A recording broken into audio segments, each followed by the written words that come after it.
We document a direct link between the decline of cash welfare and the rise of child homelessness. For every 100 fewer TANF cases within a state over a year, there are 14 more homeless students. Third, low-wage employment has become increasingly perilous. Initially, we thought families in extreme poverty might be cut off from the world of work, but their stories were full of jobs held, lost, and searched for. Perilous work, when combined with unstable living situations, created a toxic alchemy which spiraled many of our families into a spell of extreme poverty. How do families survive? Food pantry utilization has risen dramatically since the mid-1990s, but these and other private charities can't begin to cope with the scope of the need. Most families in our sample had to trade SNAP for cash, often at a steep discount just to buy basics like socks and underwear for their kids and to keep the lights on. Many bore a scar on the inside of their elbow from selling their blood plasma frequently. In the U.S., plasma donations have increased fourfold since the mid-1990s. Some claim the U.S. poor are not poor. We constructed an index of deep disadvantage that combines measure of poverty, health, and intergenerational mobility. We find that average life expectancy in Americans' most disadvantaged places is roughly comparable to what is seen in places such as Bangladesh, North Korea, and Mongolia, and infant birth rate outcomes are similar to those in Congo, Uganda, and Botswana. We can argue about the causes and consequences of poverty and what to do about it, but can anyone really argue that we've solved it? Thank you.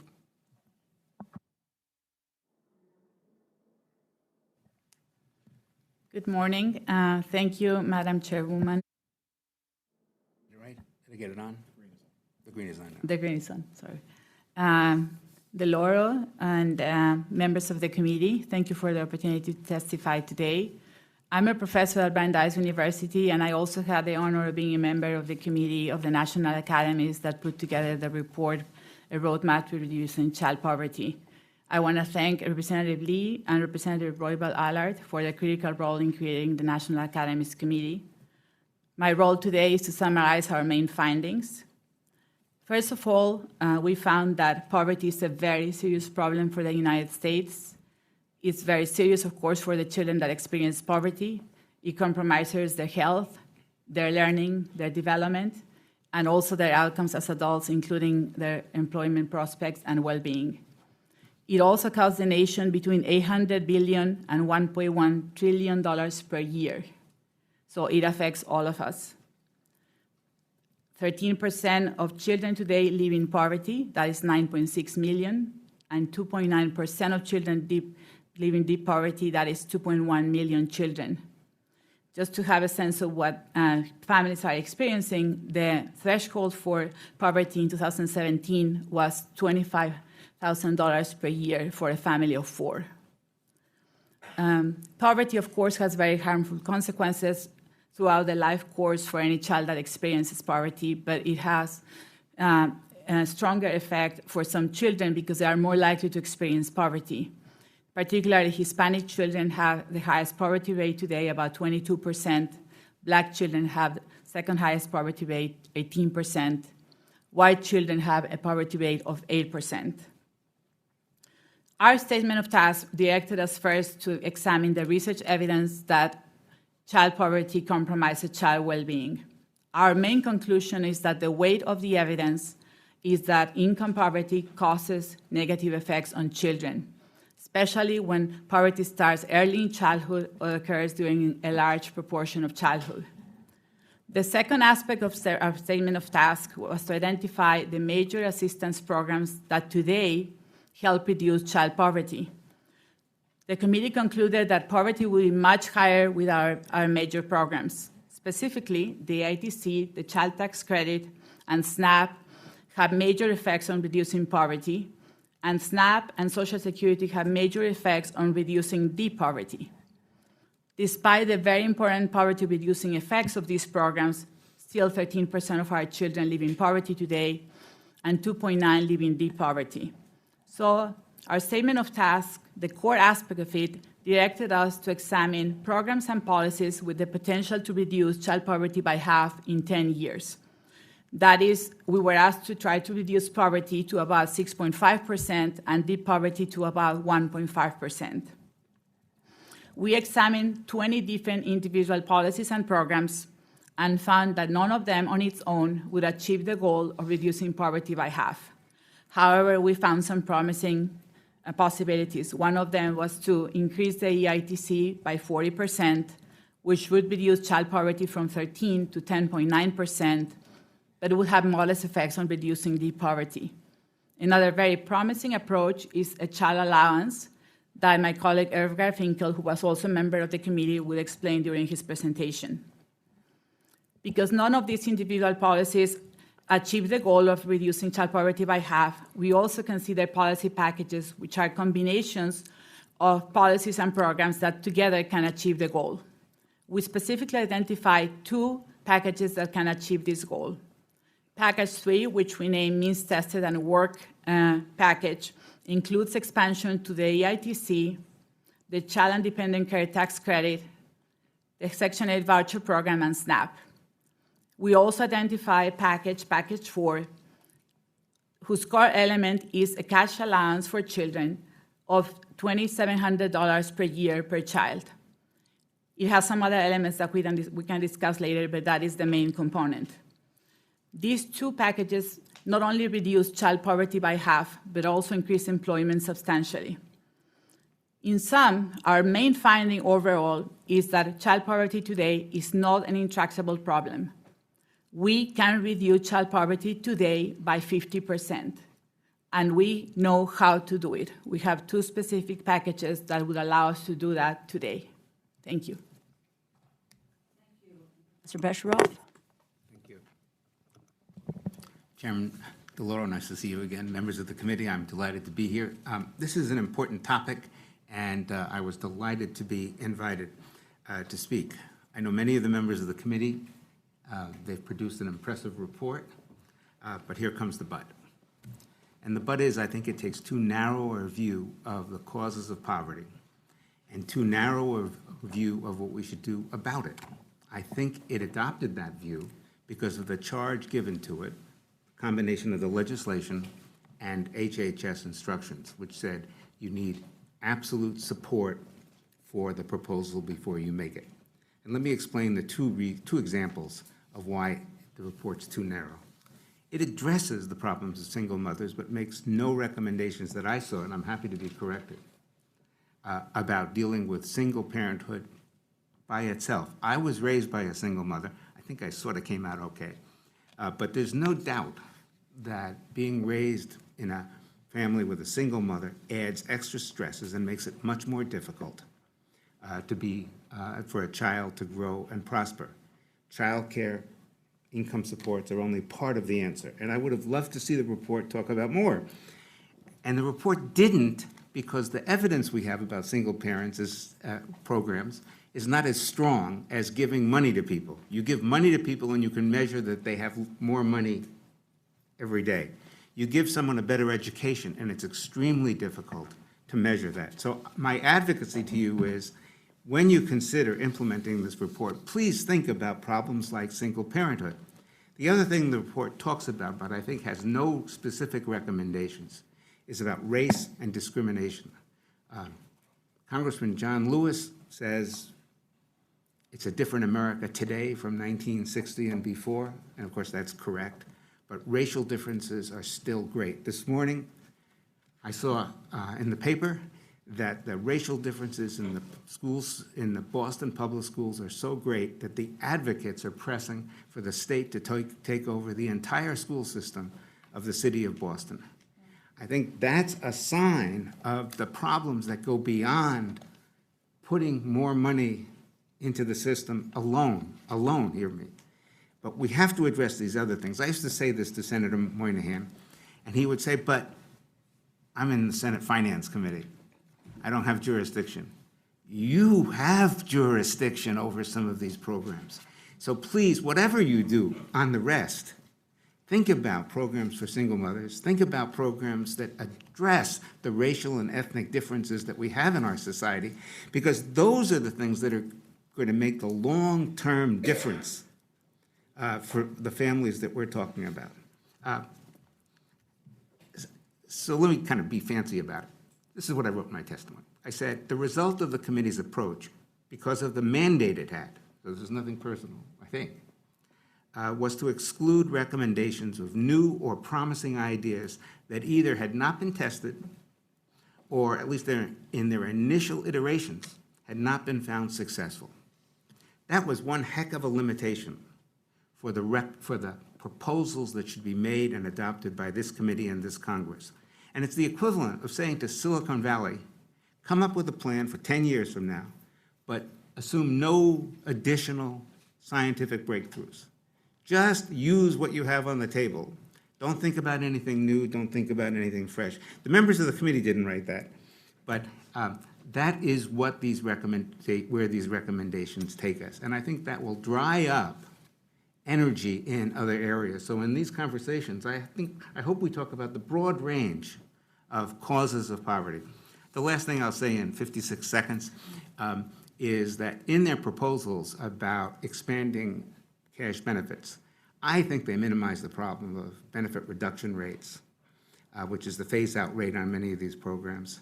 Many of us, on the left as well as the right, think they discourage work, discourage marriage. The penalty for cohabiting parents to marry in most states is between 10 and 40% of their income, between $30,000 and $50,000 of income. We don't need that. We could fix it. We fixed it in the income tax code. We could fix it in means-tested benefits, and it would make it easier for people to marry, and they wouldn't face the same kind of penalties if they worked. Thank you very much. Assemblywoman Burke. Thank you, Chairwoman DeLauro, the committee members and their staff for giving me this opportunity to testify before the committee. My name is Autumn Burke, and I'm the California State Assemblywoman representing the 62nd District, an ethnically and economically diverse area of Southern California. California is the 5th largest economy in the world and has the highest rate of child poverty in the nation. 1 in 5 children, or 1.9 million children, live in poverty, equating to almost 1/3 of the African American and 1/3 of the Latino children. Child poverty alone is estimated to cost the U.S. economy more than $600 billion annually in lost productivity, increased health care costs, and higher criminal justice expenditures. High cost of living, income inequality, and the ongoing impacts of institutional and economic racism all contribute to the high poverty rates, not just in our state, but across the country. Historically, efforts to invest in measures to reduce child poverty have been hampered by a lack of sustained focus and defined holistic plan for addressing the problem. In 2017, I partnered with the Grace Institute, and with the introduction of my bill, Assembly Bill 1520, we launched an End Child Poverty in California campaign, and I'd like to thank the Congresswoman Lee for her support of that measure. AB 1520 did away with the traditional budgetary formulations and instead embraced a whole-person approach when considering the needs of those living in poverty. This, in turn, produced an innovative, comprehensive framework of recommendations for the governor and the legislature to consider, with the objective to lift an estimated 1 million children out of poverty in California. AB 1520 received overwhelming support from both sides of the aisle and was signed into law by former Governor Jerry Brown. The 2018 state report served as a foundation for additional legislative efforts that were undertaken this past year. Chief among those was the expansion of the California Earned Income Tax Credit and the creation of a Young Child Tax Credit.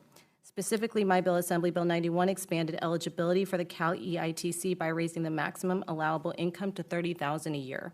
This provision dramatically broadened the number of families eligible to receive the Cal EITC. The act also created a brand new $1,000 refundable Young Child Tax Credit for families with children under the age of 6. The work of this task force served as a policy guidance specific to California and was the first of its kind. Since then, more work has been done, both nationally and in other states, the most significant being the 2019 report, A Roadmap to Reduce Child Poverty, by the National Academies of Science, Engineering, and Medicine.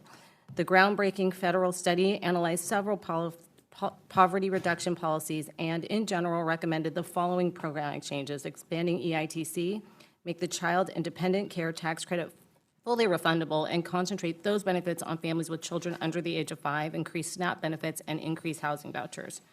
While we did not make the California Child and Dependent Care Tax Credit refundable, as recommended by the federal report, our $1,000 refundable young child tax credit largely accomplishes the same goal. These changes are expected to deliver about $1 billion to working families, or about $600 more than it did the previous year. As chair of the Revenue and Tax Committee for the State Assembly, I'm acutely aware of the direct impact tax policy has on lives of Californians. However, many of the existing tax benefits that the state and federal government provide are only available to those who file itemized tax returns. Additionally, credits are often not refundable, which means low-income families will receive little or no benefit. It's important that any attempts to address childhood poverty be a combination of federal and state tax policy changes and direct expenditures like increasing SNAP and housing benefits. It must be noted, however, that the fight to end child poverty would fall short in California if it does not address homelessness. California's homeless population has reached over 151,000 people. The vast majority on the streets are not residing in shelters. African Americans are disproportionately affected, making up 6.5% of our total population, but accounting for 30% of our homeless. We can enact 2 new tax policies and make additional expenditures, but we cannot stop the momentum of poverty until we make sure that every child and family has a home. That is why I've introduced Assembly Bill 2405, which would establish a right to housing for children and families in California beginning 2026. Housing should be a fundamental right, like education and having access to clean drinking water. If the only place you are guaranteed a roof over your head in America is a prison, we are failing as a society. In short, I agree with the recommendations made by the National Academies of Sciences. However, there is only so much we can do as a state. If we are going to reach the goals outlined in the study, we're going to need the federal and state governments to take much-needed coordinated action. California has expanded the EITC, it has created the Young Child Tax Credit, and we are working to establish a right to housing. The closer we get to eradicating child poverty, the closer we come as a nation to achieving the prosperity and equity promised to every American.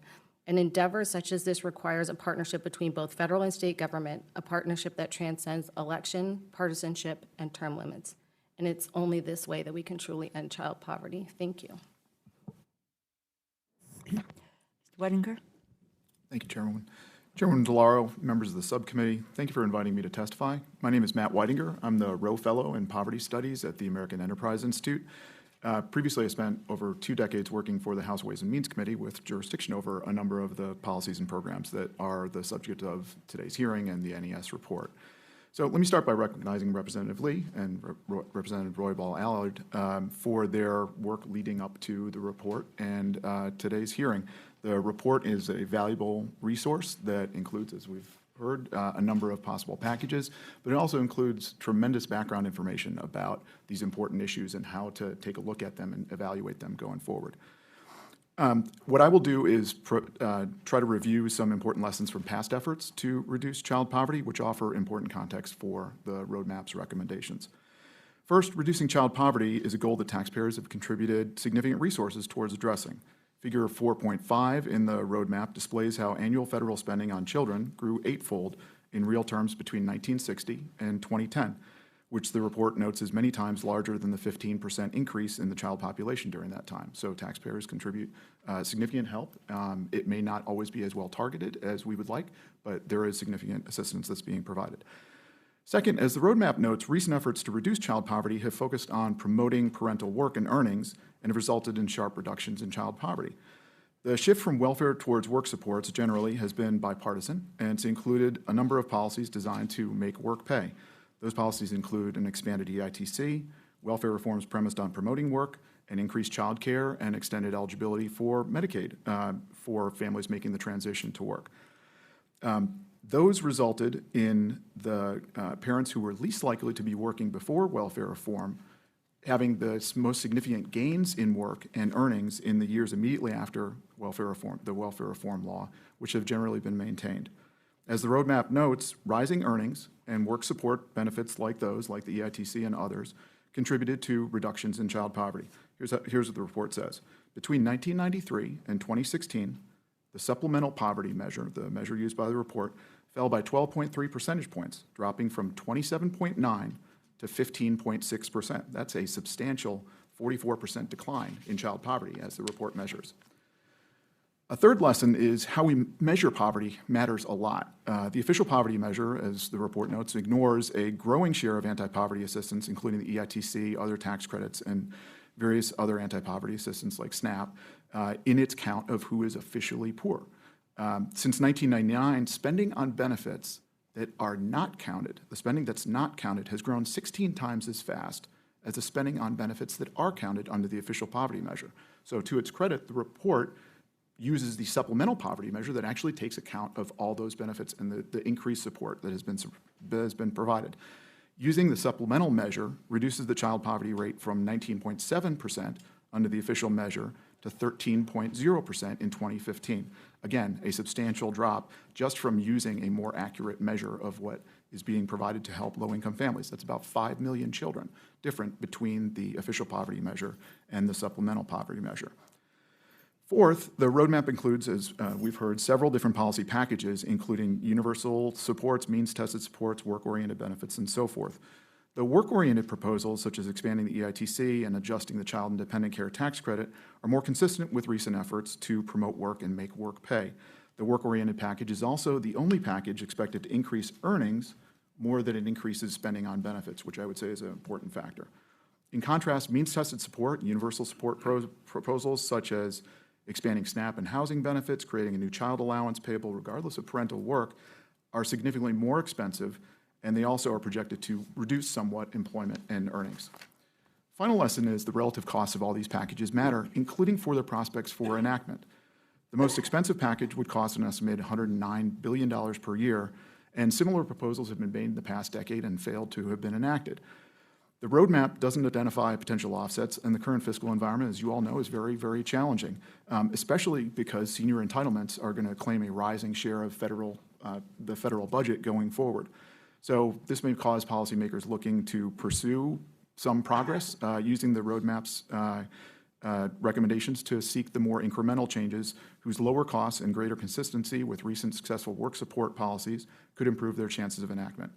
Outside of the policy packages, the roadmap also proposes more testing of efforts to promote work and strengthen families, like Dr. Besharov suggested, which would be beneficial and also would likely earn bipartisan support. So thank you for the opportunity to testify. Happy to answer questions. Thank you very much. Professor Garfinkel? Good morning. Morning. Chairwoman DeLauro, Ranking Member Gotcha. Cole, thank you, and esteemed members of this subcommittee. I was privileged to serve as a member of the National Academy of Science, Engineering, and Medicine's Committee on building an agenda to reduce the number of children in poverty by half in 10 years. Thank you, Representative Lee and Representative Roybal-Allard, for your critical role in creating the committee. Professor Avesedo Garcia has summarized the major findings of the report. I'm happy to answer questions about the report, but my testimony focuses on policy and does not represent the committee. I draw on my own research on the benefits and costs of alternative income transfer programs. The committee found 2 program packages that could cut poverty in half. One relies primarily on increases in means-tested benefits, food stamps, and housing subsidies, while the other relies primarily on universal or non-means-tested benefits, primarily child allowances or refundable tax credits. Either package would achieve a great deal of good. The child poverty reduction and fiscal costs of each package are virtually equivalent. The universal approach is, in my judgment, vastly superior in general and specifically for child allowances. What are the benefits of universality? First, human dignity. Means-tested programs benefits stigmatize beneficiaries. If everyone, rich and poor alike, get the benefit, there can be no shame. Universality eliminates stigma. Second, universality promotes social cohesions. Benefits limited to the poor or near poor create a sharp division between beneficiaries and taxpayers. Lower middle-class families who are just barely better off than the near poor are resentful of poor beneficiaries. Universal programs reinforce the notion that we are all in this together. Third, universal programs promote social cohesion by including the poor and the rich in the same programs. And fourth, and most important, universal benefits promote equal opportunity and mobility. Benefits targeted at the poor reduce benefits as income increases. Benefit reductions are equivalent to a tax on income. Means-tested benefits place higher tax rates on the poor and near poor than tax rates faced by the more affluent. This creates what the late Tony Atkinson labeled a poverty trap. You can't earn your way out of poverty or near poverty because benefits are reduced steeply as earnings increase. Universal benefits, by not eliminating benefits as earnings increase, avoid the poverty trap and promote opportunity and mobility. In short, the benefits or virtues of universal benefits are great. What are the costs? The fiscal costs of universal benefits are generally much higher than the fiscal cost of targeted benefits.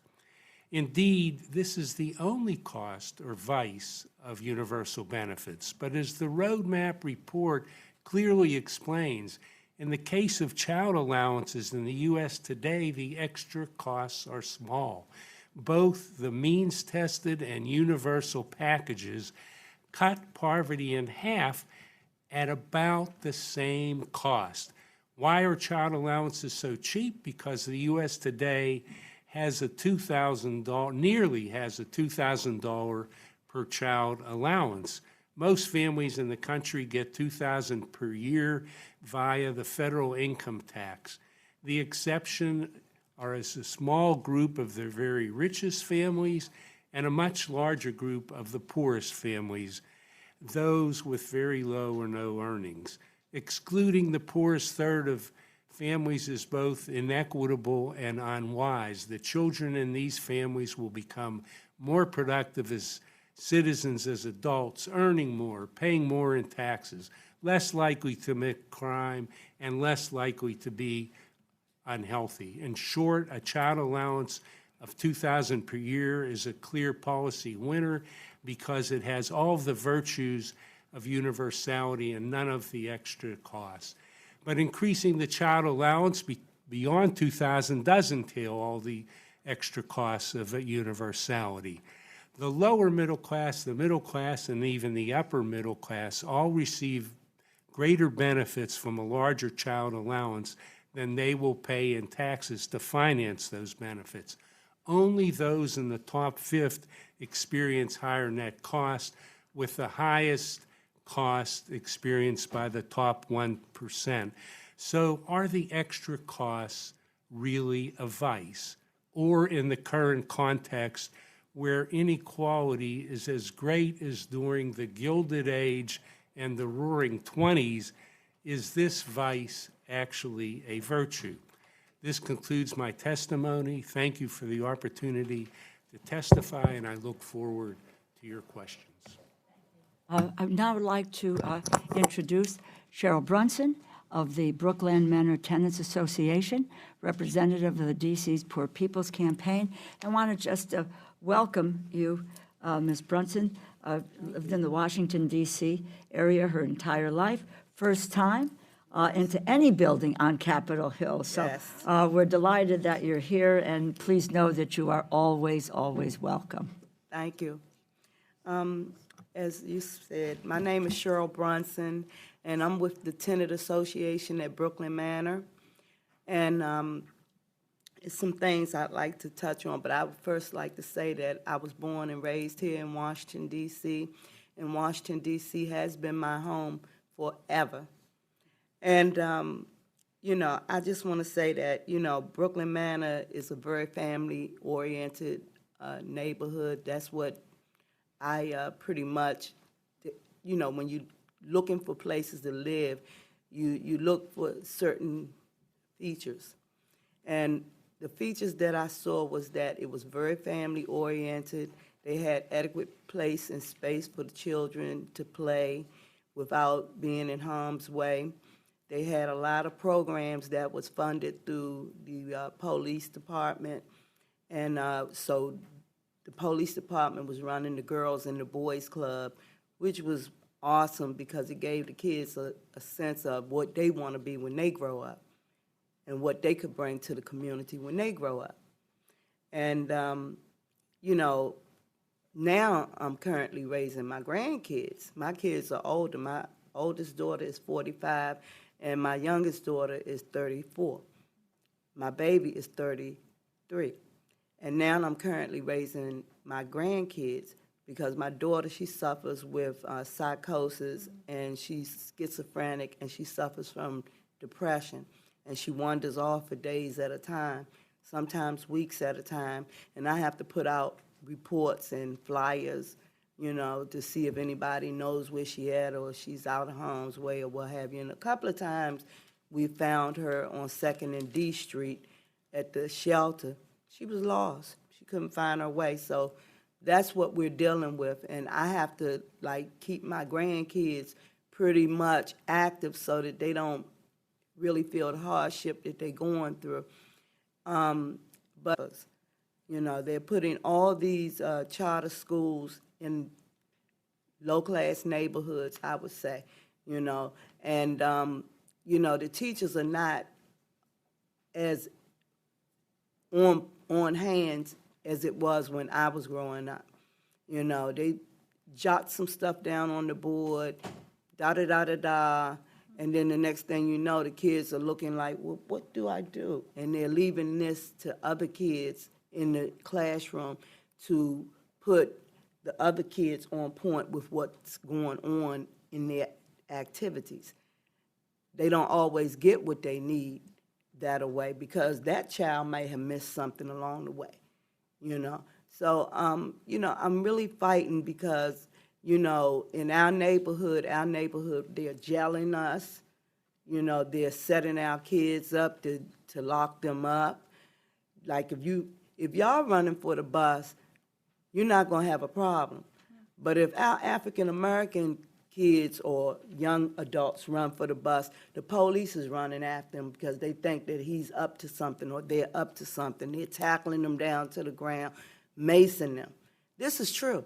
This is so true. And then we have in our neighborhood, they bought security in our neighborhood as if the police wasn't enough.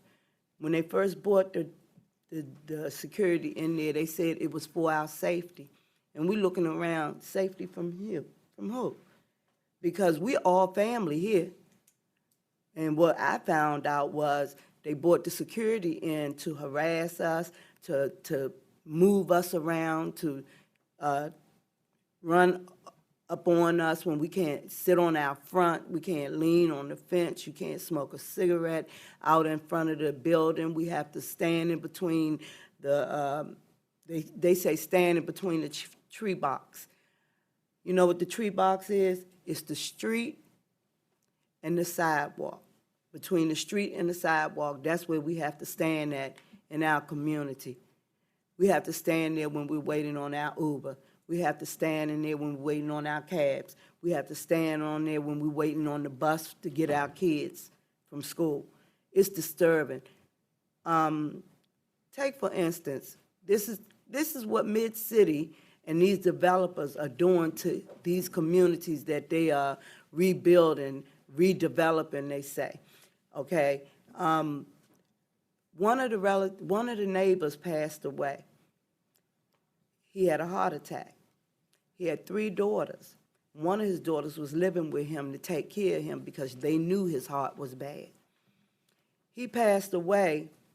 Before they could bury him, Brooklyn Manor was giving them a eviction notice.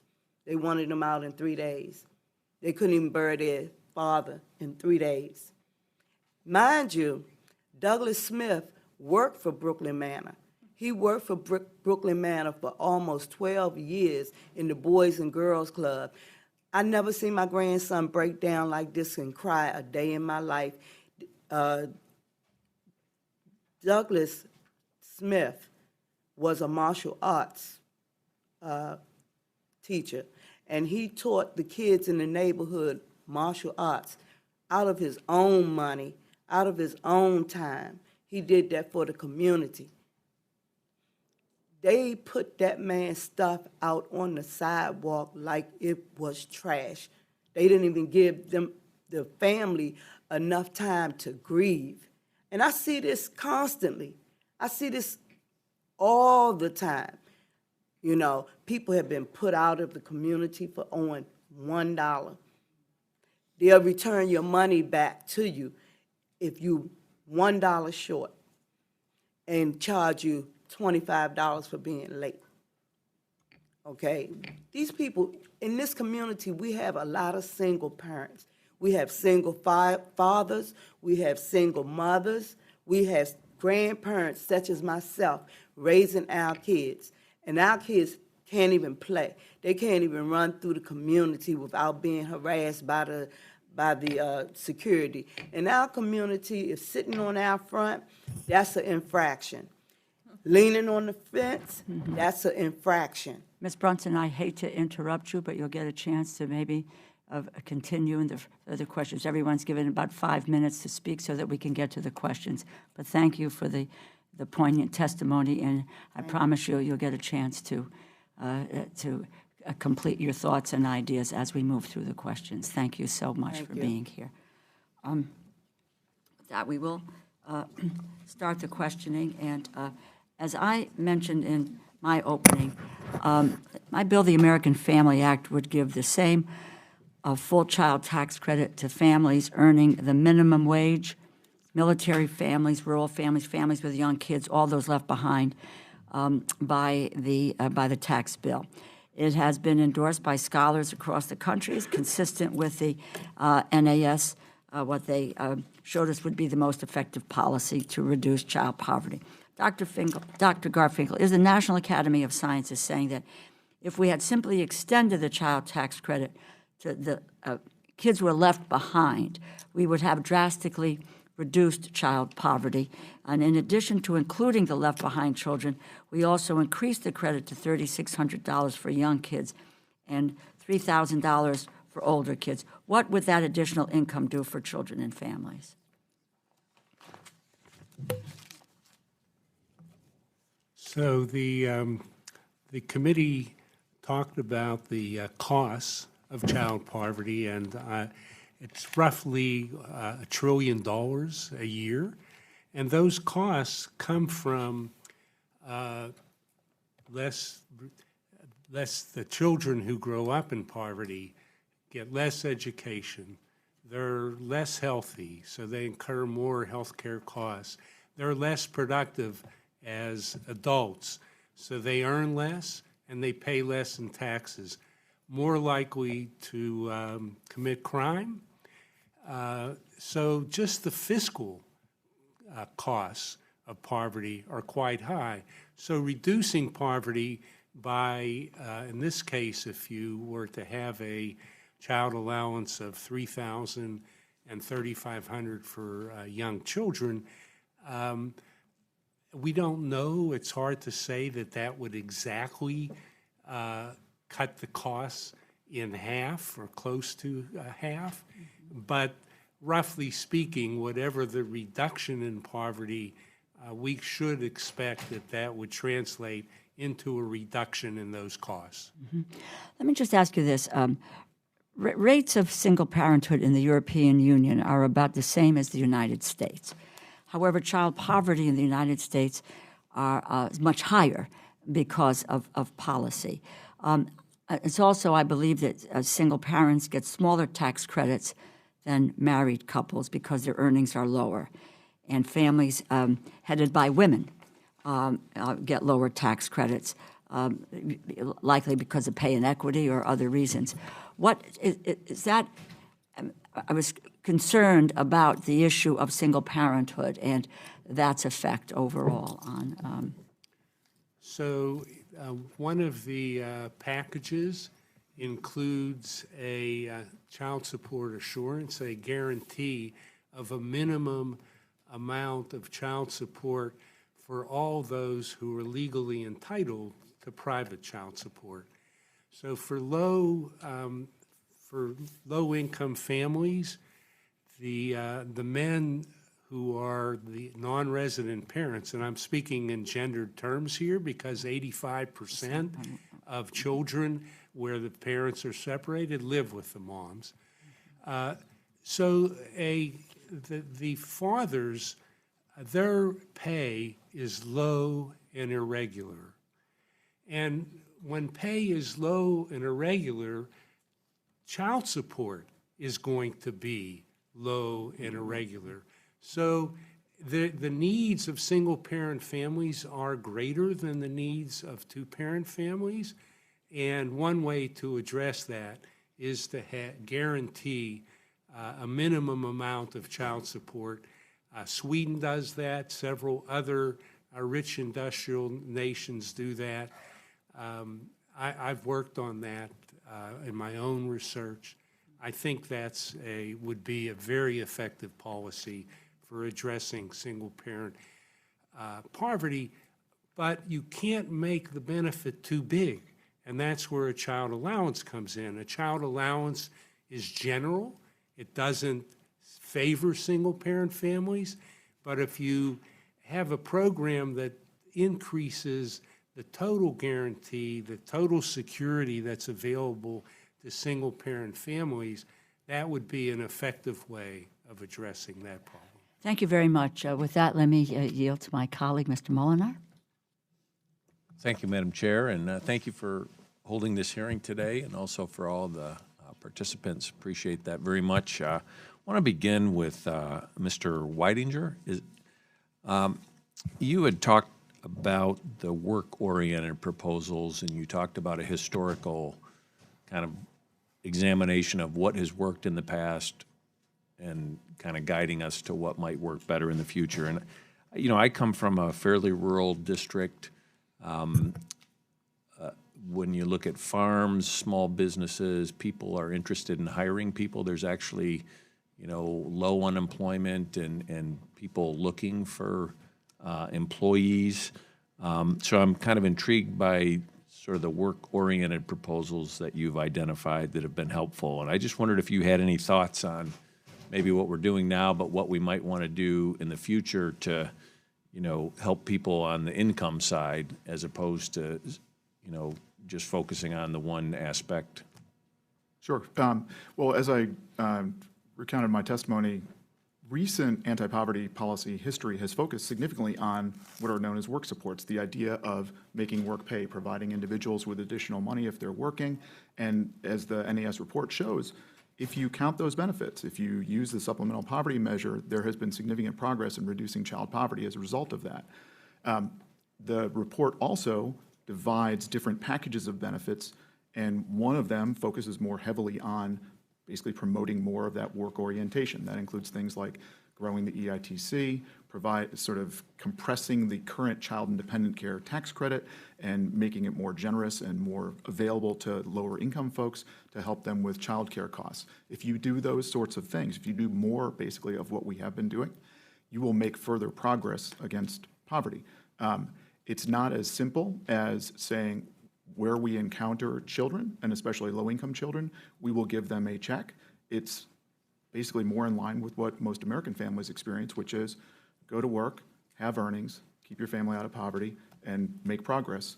And fortunately, we also have an economy that's supporting those sorts of things. I'd note the Conference Board recently reported that we're actually in a labor shortage across the country in blue-collar and manual service jobs, and that's where wages are rising fastest. So many of the types of folks that we're concerned about have increased opportunity now, and we should be taking advantage of that and helping them move into those opportunities. Thank you. And I also wonder, you know, one of the other challenges in my district, the opioid situation, and I think it's across the country, but I wondered if in your studies, kind of how we're addressing that challenge and how that affects child poverty, if any of you want to comment on that. Many more years ago than I like to think, I was the director of the U.S. National Center on Child Abuse and Neglect. in HHS. And in those days, we worried about heroin addiction and its problems that occurred. The opioids are more of a equal opportunity scourge, which is to say middle class, lower middle class, white, black, Hispanic, not so much Hispanic, are caught up in this. And the consensus is that it's partly because of the stresses and the changes taking place in the American labor force, and also because of something in the air that's just depressed. And it's reflected in our politics, and I won't get too philosophical with the amount of time you have. But it's a giant problem, and in the context of today, to not talk about the drug treatment side, but I was really so moved by Ms. Brunson's testimony.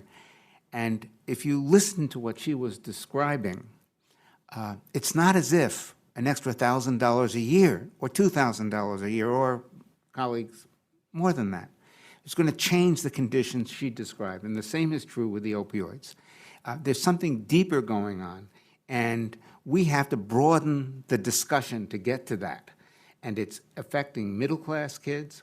And just to cap the last point I wanted to make, as a grandmother, she knows one of the big effects of the opioid crisis is, again, the renewal of grandparents coming to the rescue. I was raised by my grandmother, so I'm allowed to say that. It's a terrific resource, but it's not enough for what we have to do, and tax credits aren't going to do it. Sorry. Thank you, and thank you, Madam Chair. I yield back. Congresswoman Lee. Well, thank you, first of all, Madam Chair, for this really, quite frankly, historic hearing. Really appreciate your leadership, and really, I know your commitment over the years has been to end poverty, end child poverty, and so I'm so delighted this comes under your jurisdiction, and I want to thank you very much for this. And I want to thank all of you for being here, and it's very seldom we get to see really the results of our work on this committee, and it was a bipartisan effort. And so here we are, and I really thank all of you for being here today. Let me say to Assemblywoman Burke, you mentioned being the daughter of Congresswoman Yvonne Brathwaite Burke. She was the first woman who was pregnant here on Capitol Hill with Autumn. So you made history on Autumn before you even arrived. Tell your mother and your dad hello for us. And I'm so proud of the work that you're doing, and you have quite a legacy in your family, but you have stepped up and moved forward in your own right. So thank you again for being here. I wanted to ask, first of all, Assemblywoman Burke, a question with regard to national policymakers, because, yes, you took the lead in California. Let me just mention the Golden State of California, which we represent.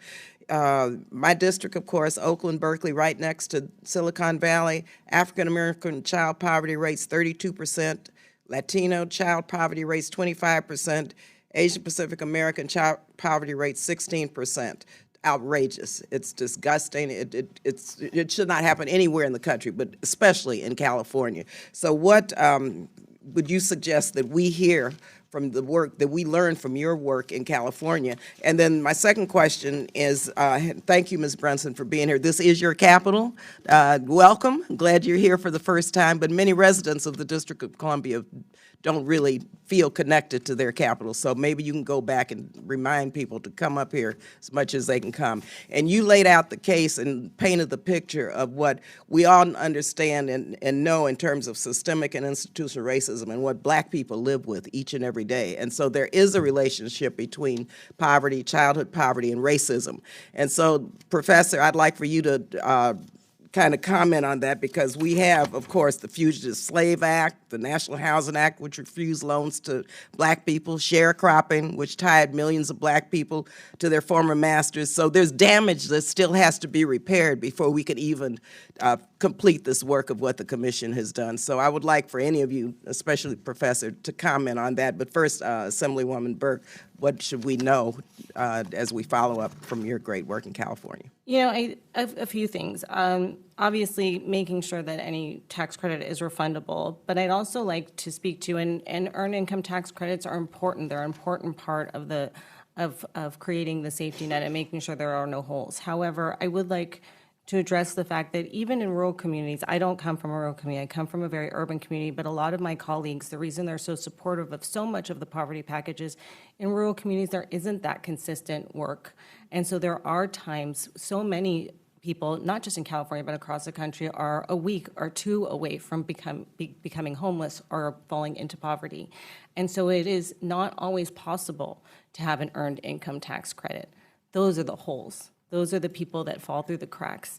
And so it is important, especially in a rural community where we have some of these other mechanisms where we can make sure that people are taken care of. If you focus solely on an earned income tax credit, refundable or not, you do not create the net that you need to really lift children out of poverty and to stop that, that constant cycle. So that's the number one thing for us. Obviously, in California, we're having a tremendous homeless issue. We have women in Oakland who have 3 jobs who were homeless and ended up having to take over a house so that they could keep a roof over their children's head. And people ask, how could they do that? But what would you do? What would you do if you were 2 weeks away from losing your home or becoming homeless and having your children on the street? You would fight and do whatever you needed to do to put a roof over your head. And so, although work is important, it's a very vital and important part of this. We really support career technical education and making sure that those who have not had a chance to get a college education or a community college education have an opportunity to do that. And that is all part of looking at a whole human. But we cannot only look at earned income tax credits, but when we do, they need to be refundable. Professor, can you talk a little bit about repairing this damage that underlies Real fast. all of this? Okay, real fast. So I think the debate in this country between left and right has gotten a little confused on part of this. People on the right tend to think, well, it's a different country. I quoted John Lewis. It is a different country from 50 years ago, but it's not a whole country. And that's what he was careful to say. That was what President Obama was careful to say, which is we've made progress, there's more to make. Some of the proposals that you described, Congresswoman Lee, I think are very needed. I was in Mississippi in 1968 doing civil rights work, and what we found was the U.S. Department of Agriculture basically didn't give farm aid to African-American farmers. Now, that was our government. There are loads of other programs like that. But the average person on the right doesn't know that history and thinks this is 2020. Hey, you guys have the vote, excuse me to being a little, flippant about it. There, all's fine. So there is a history, and my advice, if whatever it's worth, besides all this other stuff, is to systematically study the effects of this very recent discrimination, some of it that continues. Now, I don't think it's all just racial discrimination. I think there's good old economics going on for some of the stuff. And I don't want to sound as if I'm only on one side of this argument. But it is truly the case that if people understood all the obstacles created by government for African Americans in every state of the union, they'd be much more amenable to some kind of corrective action. And I think public education is the first step. Thank you very much. Thank you, Madam Chair. Thank you. I just might add, Bassaroff, that not only did they discriminate against African Americans, they discriminated against Hispanic farmers, and they discriminated against women farmers who never did get any recompense for their work. Well, we're out of time here, but we'll get back to you, okay? Let me now yield to Congressman Harris. Thank you very much, Madam Chair. Mr. Weidinger, I read your submitted testimony with interest. I read the report with interest.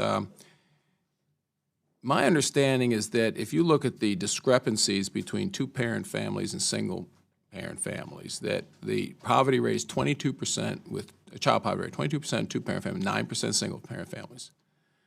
If you look at non-working households, 62% non-working households poverty rate, 7% full-time work poverty rate. It seems that if you're looking for a strategy to have the number of people in poverty, that it's glaring that you should address these, and yet I think I'm struck by how the roadmap pays only little attention to that. It pays some, but a little. So I'm going to ask you, do you believe that instituting family support policies and other countries have done it, institute policies that encourage families, encourage two-parent families, and the encouragement of, and I mean being serious about a goal of every able-bodied American being trained for a job, to have a job. Where do those fit into what your roadmap would be? Sure. So you're right, those statistics are from the roadmap, and they reflect on sort of the reality that Dr. Besheroff was saying, that the roadmap was given a charge of saying, within 10 years, how are we going to lift half of children out of poverty, right? The simplest way to do that, and as Dr. Garfinkel reflected, the most powerful way to do that is simply to provide a cash transfer to those households. It's sort of on the order of math, right? If somebody's low income, if you want to give them food today or cash or whatever that is, they're going to be less low income, less likely to fall below some threshold of deep poverty or poverty in general. What the roadmap doesn't do as much of, and I would argue that some of our government programs currently don't do enough of, is focus on the bigger picture, which is, why is the person low income? What can we do to help them go to work? What can we do to raise their income from work, their earnings? We don't tend to hold programs accountable for success in that. What little we know about the actual outcomes of programs is most are unsuccessful when they try to do that. So in some sense, what the roadmap provides is a challenge to current programs to do a better job in those things that we know are successful in most of our households in keeping people out of poverty. The roadmap has a very specific and narrow charge that's different from that, but I don't think that should distract us from the broader, sort of more whole view that you're reflecting on. Well, what do you, look, this is a problem that's been around a while. And look, in my opinion, the Great Society failed. We've spent trillions of dollars, and we still have a significant number of people who are in poverty. So I understand that the charge was, look, how do we do this within 10 years? But this is a generational problem, and is probably going to look for a generational solution. So two specific questions. One is, what policies do we have right now that actually discourage two-parent families? And what policies should we look for if we're going to do generational change and we're going to create an expectation and make available policies that would provide for training and employment? What would they look like?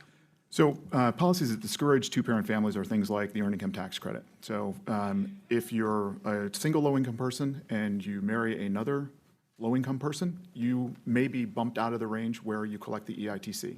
That's a payment that's available today that can be up to $6,000 per person. If you're not collecting, that's a pretty significant change. That may also knock out things like childcare, food stamps, housing benefits, you name it, depending on the nature of the family. So we have programs that by their design include work disincentives, but the most pervasive of that, the most powerful of all that is the disincentives to work when you're basically adding a whole nother earner to your household. In terms of functional things to do to change, I think we should hold programs more accountable for actually being successful in their outcomes. And that goes for things like the TANF program, right? The TANF program was supposed to be about moving people from welfare to work. It gave states tremendous flexibility. It also said states need to make a contribution on their own to support the costs and the effort of all that.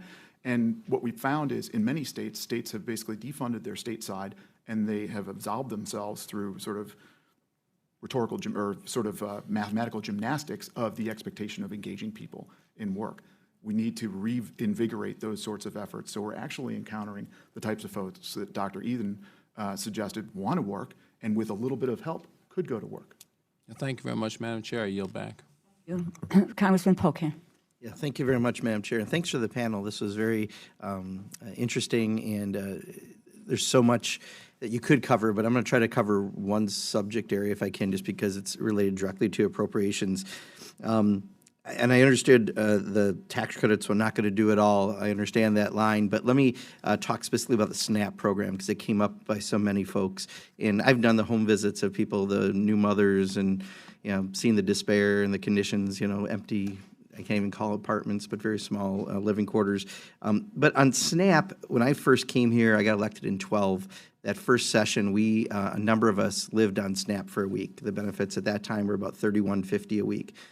And I remember going to the grocery store, and I bought a bag of oranges, and that took up the biggest chunk of my SNAP benefit. Then I bought my ramen noodle soup, bought my peanut butter, my bread, and a few other things. And at the end of the week, my office told me I was pretty cranky because I wasn't getting that much food, and certainly not that much healthy food at all, even at that $31.50. Since then, the benefit now, only because we gave it a boost in the last appropriations process, is around a little over $29 a week. So we're actually down in real dollars, not even inflation dollars. Inflation since then, when I did that, was 10.7%. So it should be, if it was at that $31.50, it should have been about $34.88. We're about 15% down in real dollars from when I came in 2013 in that program. Can you just talk about that a little bit? Because I find it pretty amazing. I was always told that's the #1 program to keep a kid out of poverty. And yet, you know, here we are fighting, struggling to keep it in. And I have a lot of ag areas in my district. I want to see all these ag bills get done. And yet, over and over, SNAP becomes this philosophical fight that I don't get, because maybe because I did it for a week and I saw how little you could actually buy with that amount. But could you just address that one program in particular? And Professor Eden, I think you brought it up first, so thank you. So I've studied SNAP with the USDA, talked to hundreds of households using SNAP about what they use it for, when they run out. I could summarize my research by saying in the last last week and a half, families run on ramen. In fact, in one study I did, I was amazed at the number of ramen recipes. Of course, ramen is not great for your health, that I collected. But we often think about SNAP as sort of, well, at least they have SNAP, as if cash doesn't matter. I mean, one of the reasons that I have been so enthusiastic about the American Family Act is it actually provides this critical resource of cash. SNAP is actually intended to run out. It's not intended to cover your entire month. Families don't recognize this. They tend to, at the first of the month, spend all of their money on their other bills, leaving nothing for food. So it's a big problem. It leaves children hungry. And of course, we've documented this rise in $2 a day poverty, where families really have no cash and only SNAP. And in those cases, it is the only semi-fungible resource they have. And so if you're spending $600 in SNAP, as Alva May Hicks did in South Carolina, in Mississippi, just to pay your light bill, getting $300 in return, your kids are going to be very, very hungry. It's a great issue. It's one that's, I think, really is under the radar. But it is probably why, or one of the reasons why, we see an increase over time, even in this economy, in very low for food security. So families are feeling it, and they're especially feeling it in the last week and a half of the month. Yeah, and actually, Ms. Brunson, you're nodding your head, so can you share your experience? Yes. I would say, like with SNAP, as Ms. Catherine said, it's definitely not enough to for the kids to, be able to eat. And I tell you, a lot of these kids are looking forward to school. They're going to school so that they can get those meals. And my granddaughter, personally, every Friday she brings home a bag from school, and it helps. It really does help. They call it a welcoming bag. It's a bag of food that she brings home every Friday. And, it actually have like the little snacks in it, like little Debbie's and stuff like that, little juices and that kind of thing. And they give her about 2 or 3 so she can share it with her brothers, or other people in the household. But if it wasn't for that, I'm telling you, I wouldn't be able to make it. I would not be. And I thank God for Roman noodles, because I'm telling you, the stamps go so quick. It's, to me, it's like, whereas though $50 would make at least 3 to 4 meals a week, it's only making 2 now, because everything is going up. And just the other day I was in the store shopping, and I'm looking around, I'm like, oh my gosh, everything in here is so, they're going up. It just seems like everything is just sky high. And so, I make a lot of soups, I make a lot of stews, and I have this one particular one that kids say, what is it? I say, oh, this is my penny soup. That means that I used every penny I had to make that soup. And they enjoy it. You have to come up with names and stuff like that so that the kids will eat it. But most of the time, the kids, and I know in my neighborhood, they're barely eating. So I try to buy enough snacks so that I can share with them as well. You know, I mean, it's really hard. Yeah, thank you very much. Congresswoman Clark. Thank you very much. I truly appreciate this hearing today, and thank all of you for joining us. It's so hard to capture all your stories and expertise in 5-minute segments, but here we go. I really want to focus on trauma and how that plays into kids in poverty and has lifelong effects. And Assemblywoman Burke, we know that childhood trauma, adverse childhood experiences can have immense impact on adulthood, including one's ability to hold a job, physical health, higher rates of diabetes and other physical conditions. I have been very impressed with California's effort to begin screening. I'm also very impressed with your State Surgeon General, Dr. Burke, and her focus on this with the ACE scores for children. Can you comment on the importance of that screening and how California intends to support students and children who have those high scores? So we found, obviously, in California that, and I'm sure everyone here is aware, that African American women are struggling the most from things like miscarriages, fertility issues, and a lot of that studies have shown is a result of stress. Mm-hmm. And that starts at the most beginning level of implicit bias and not being, and that stress that creates in a woman as she's having a baby, and poverty and creating that stress as well. And so I think that as a legislature, I think we've become extremely aware of not just how that affects a woman as she's giving birth, but as the children are born. Malnutrition, obviously, as we have heard Cheryl talk about today, malnutrition makes it very difficult for children to learn, almost impossible. And as a legislature, I think we're starting to take that and Dr. Burke's studies and research very seriously and her work very seriously. We have not legislated on it as of yet, but I think that you will definitely see, especially the Black Caucus has made infant mortality one of our #1 priorities for the year. And that is really based on, after some of our research and some of our work with her coming to the caucus, saying that a lot of that is the effect of implicit bias and the things that the women have taken on that we have not acknowledged as a state or a country. Thank you. And Professor Acevedo Garcia, I know that you have done work in this. Can you tell me about how you see anti-poverty measures actually being able to help in the connection between reducing trauma in children? Sure. Thank you for that question. So, of course, child poverty in itself is a very significant adverse childhood experience.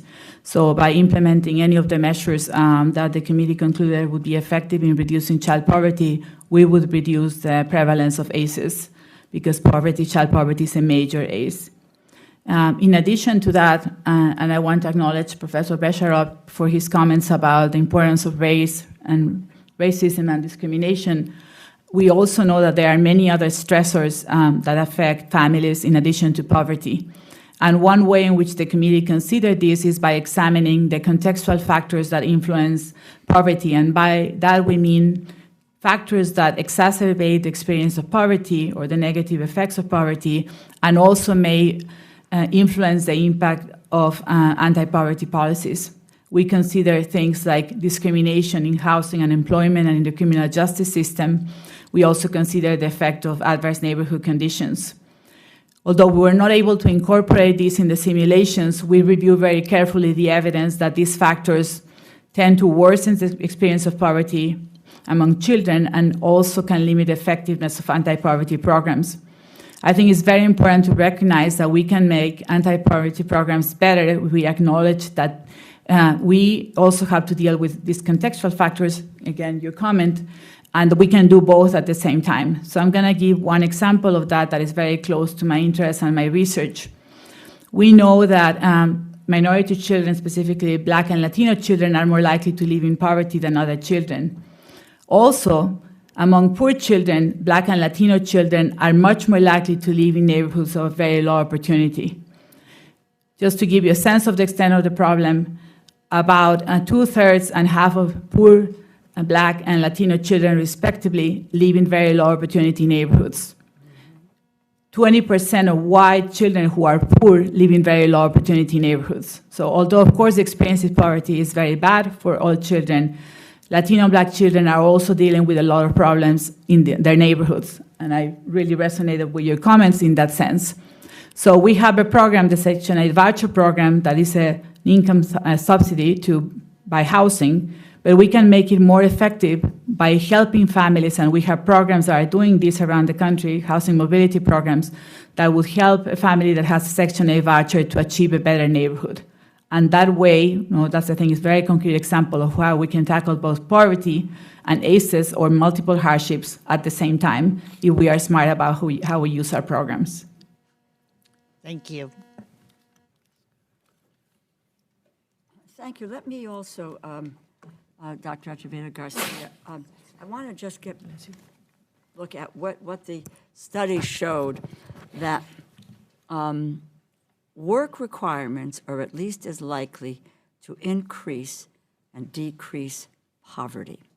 I just would mention that in Arkansas, 18,000 individuals were kicked off of the state's Medicaid program because of work requirements, and the employment rate dropped among Medicaid-eligible Arkansans. Kentucky's work requirement was forecasted to force at least 95,000 Kentuckians to lose coverage. Their new governor, Andy Beshear, has withdrawn the state's work requirement waiver. I would like to give you the opportunity to respond to that assertion that work requirements are at least as likely to increase as decrease poverty. If you can. Yes, it's very important to understand how a committee like our Committee of National Academies works. For us, everything is driven by research evidence and the strength of the evidence. Right. So the criteria that we used to identify programs included the strength of the evidence on how they improve child outcomes, their likelihood to reduce child poverty, and other factors such as cost, as well as the importance of values that we held as a nation, like social inclusion or work. In regard to work requirements, we did examine the evidence extremely carefully, and we concluded that there is no evidence at this point to support that work requirements as part of social programs that are aimed at reducing poverty would help reduce poverty.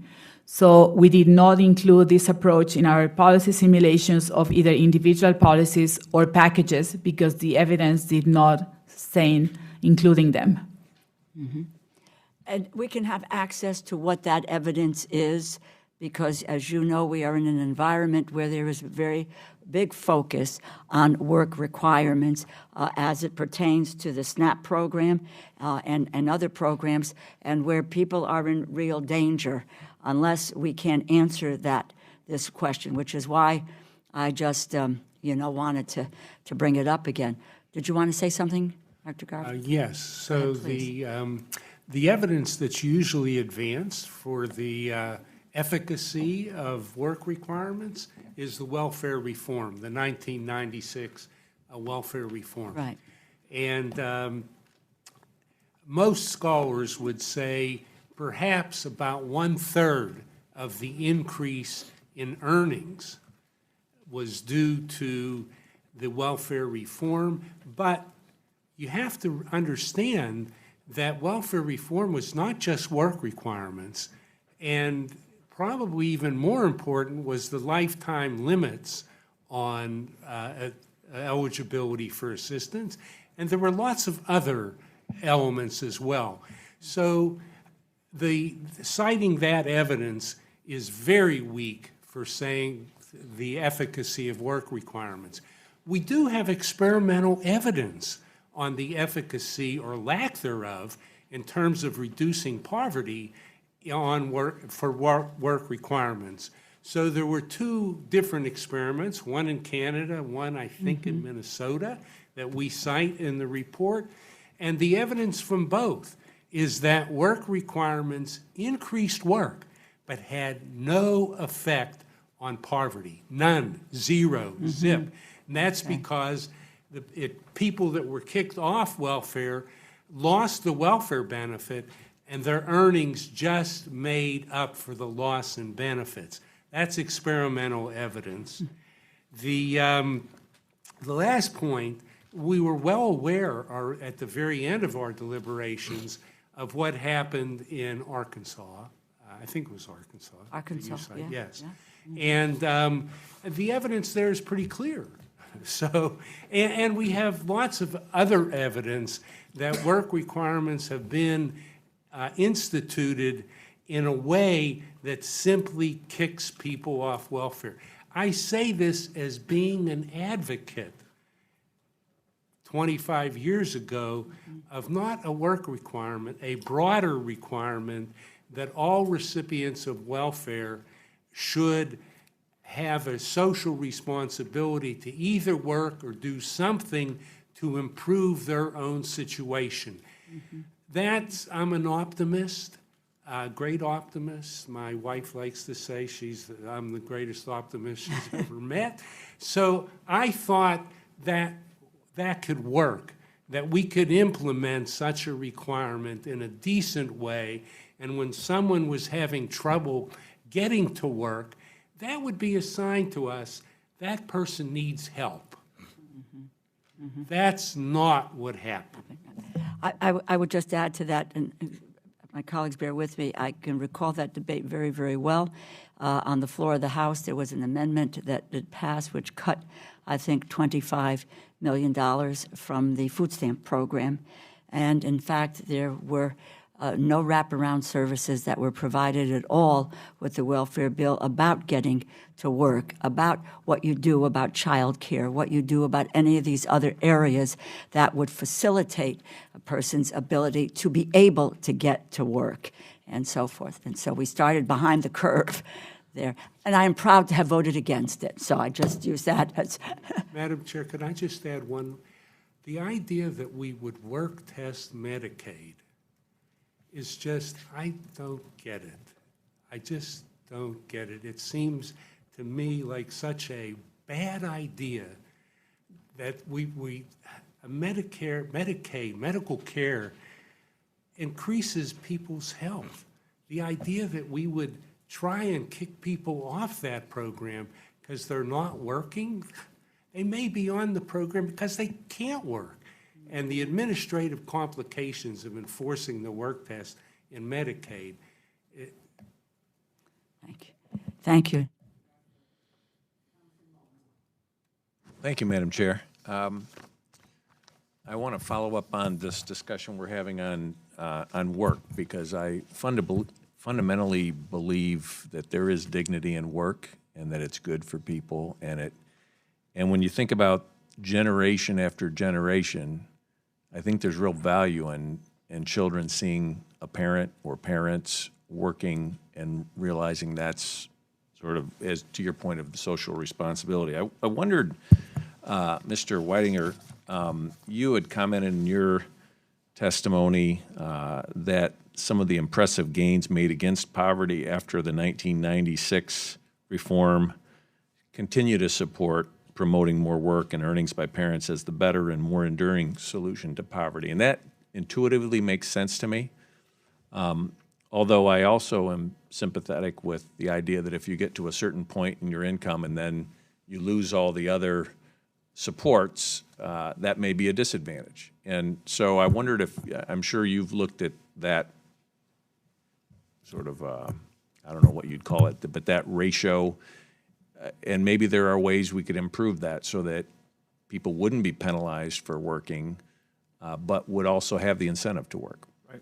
So Just to follow up on the previous conversation, the work requirements in TANF or in other programs, but I know TANF best, so I'll speak to those. There's actually 12 definitions of work. So it's not, we're going to kick you off if you don't have a job. It is a progressive state, a smart state would say, how can we help Dr. Eden's person go to work by providing the supports that she needs to go to work, right? And in effect, the TANF law permitted that to be the case. How states actually implemented that is a different thing, right? So I would tend to agree with Dr. Garfinkel that some of this sort of in its translation to policy at the state level has devolved in a direction that the original law didn't really intend. It let states somewhat off the hook for doing the type of engagement that we know is helpful to people to lifting their income and helping them escape poverty.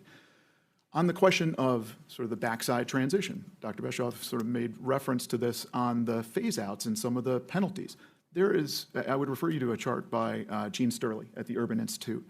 It is a crazy quilt of the marginal tax rate effect of the phase-out of welfare, the welfare package that many people receive. SNAP phases out one way, housing phases out another way. Child care may have a cliff. The earned income tax credit phases up, is level, and then starts to phase out. All of those things can create marginal tax rate effects that in the $20,000 to $30,000 income range for households create a marginal tax rate that's much like that applies to taxpayers in the $200,000 and $300,000 range. Because one day they're receiving a package of benefits, but the next day if they get a raise, and heaven forbid that you marry and bring a second earner into the household, all of a sudden that benefit package goes away. So there are ways to try to address that and fix that. Typically what they tend to do is sort of do the taper more, so have the phase out be lower. That tends to raise the income eligibility for those benefits. It increases costs. There are other things that you can contemplate doing. You could sort of hold people harmless for those phase outs for a period of time, give them a couple of years, something like that to help them transition to work, maybe get a raise, develop more skills and things like that. So there are policy options for addressing those sorts of things. Congressman Molinar, I know that Professor Eden wanted to respond, but I'll give you extra time if you have different other questions. Yes. So I wanted to respond to both your comments about work and about family structure. In terms of work, if we look at the survey of income and program participation, we find that among children in a spell of living in a virtually cashless household, during that year, 70% will have an adult that works. And the figure is 90% for other low-income children. So there's a high degree now of engagement, even among low-income mothers with very young children, in work. I think that's good news. What we showed in our book, $2 a Day, is it's much more the challenge of keeping people in very low-wage jobs in work because of all the challenges of an increasingly perilous low-wage labor market. So Matt has talked about factors that discourage marriage. I have done a literature review with Sarah McClanahan, my colleague at Princeton, about what we know about what enhances marriage rates, especially among low-income parents.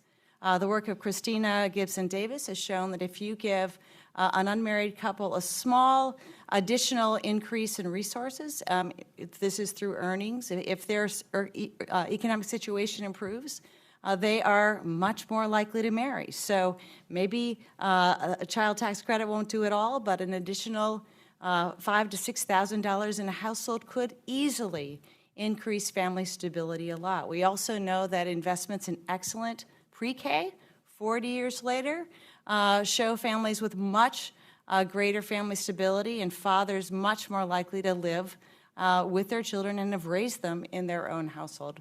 We also see evidence from career academies. This program not only raises wages 8 years later, but it dramatically increases family stability, especially for men. So I think what we know about these days, right, about how to get young people to marry, especially low-income young people, is to support them from pre-K all the way through to college graduation, and even small increases in their economic stability have been shown to quite dramatically increase their family stability. Thank you. That really gets to the issue of, well, you're dealing with a child tax credit. And which I said at the outset, it is not the jurisdiction of this committee, though we're very supportive of this effort, and as well as what are the programs that are within this jurisdiction, which is pre-K and worker training and all of these other areas would come directly under our jurisdiction, that we need to meld those together. Congresswoman Lee. Thank you very much. Let me, first, to Dr. Eden, in your book, $2 a day living on almost nothing in America, you lay out the personal testimonies and survival strategies that Americans live in extreme poverty.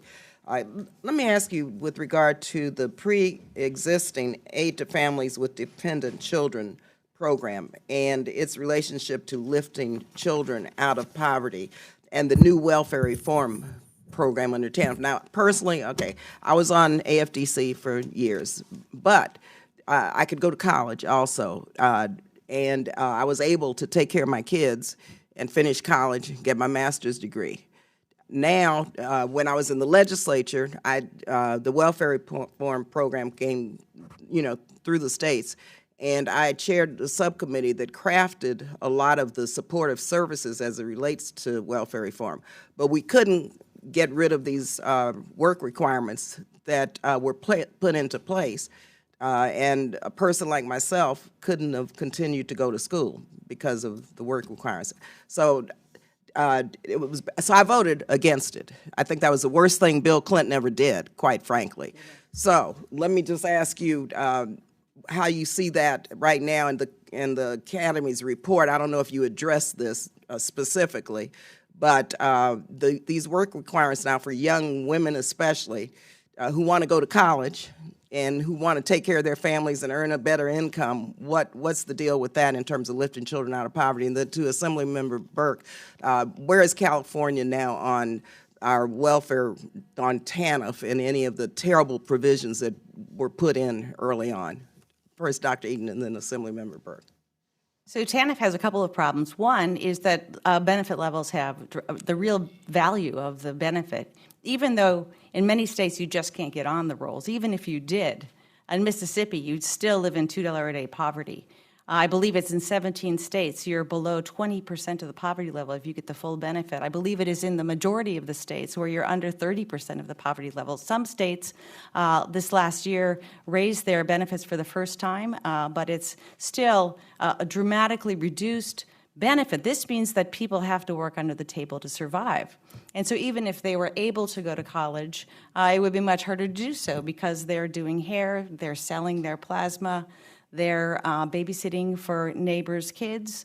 Some of them are picking up tin cans on the sidewalk for about $1, the return of about $1 an hour. I mean, people are really, if you pay people 20% of the poverty line and you believe the poverty line is too low, how do we think people get by? And so I think there's that story of when people fall so low, when benefits decrease on average in value by a third since the late 1990s, it's the early 1990s.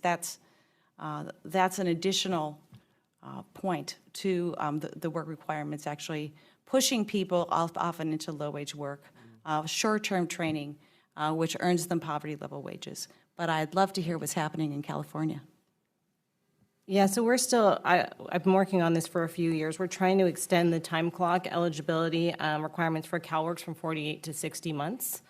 And we're also trying to make sure that non-core activities like job training can maintain your participation.